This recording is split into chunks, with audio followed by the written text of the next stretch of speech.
ကျွန်မဝတ်သားစီပြန်ချက်ဖို့အတွက်တုံးလေးတွေတုံးလိုက်ပါပြီ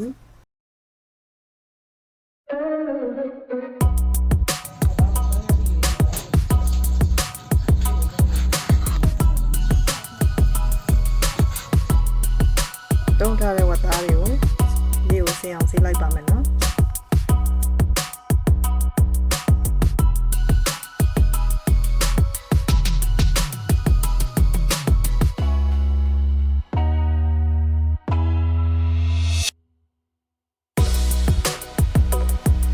ဝတ်သားစီပြန်ချက်ဖို့အတွက်ထောင်းထားတဲ့ချင်းထည့်လိုက်ပါတယ်။နောက်ပြီးတော့စားထည့်ပါမယ်။အချို့မုန့်နည်းနည်းထည့်ပါမယ်နော်။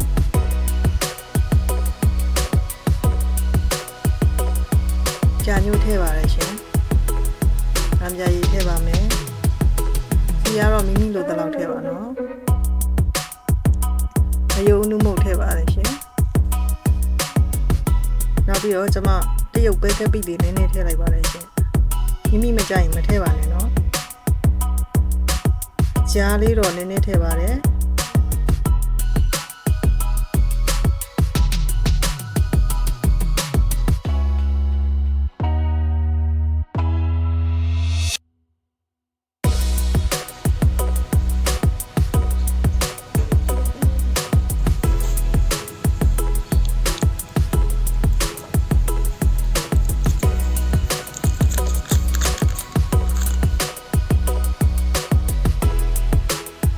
ချင်းကထည့်တာနည်းတော့လို့ထပ်ပြီးတော့ထောင်းထည့်လိုက်ပါတယ်။နောက်ပြီးလုံးထားလိုက်ပါမယ်နော်။ဝတ်သားမှာပါတဲ့ရေတွေခန်းသွားအောင်လုံးထားပါမယ်ရှင်။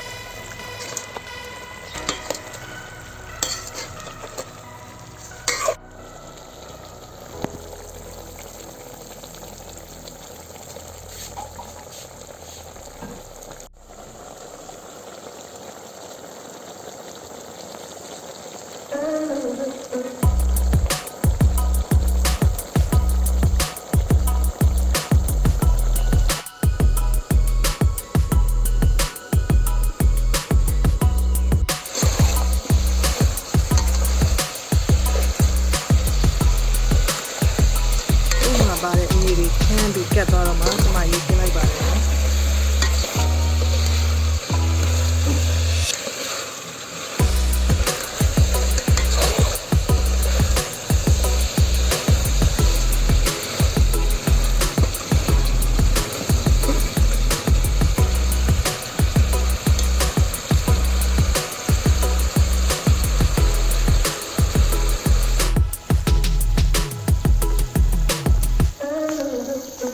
ဝတ်သားချက်ရင်ဝတ်သားမြုပ်သွားအောင်ရေကို2ချိန်3ချိန်ထည့်ပြီးချက်ပါတယ်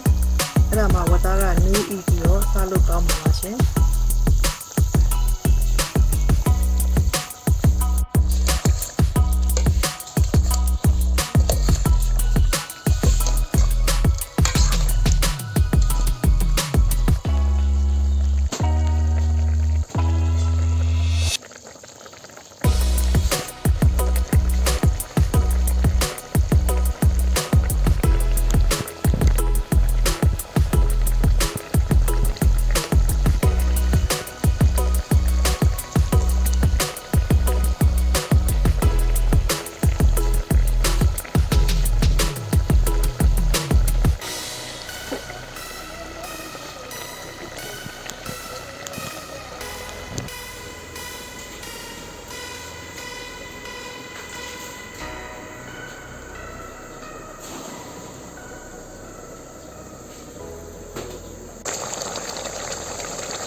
အတွက်ကတော့ဒီကနေ့သမင်းမိန်ပါတော့မယ်ရှင်။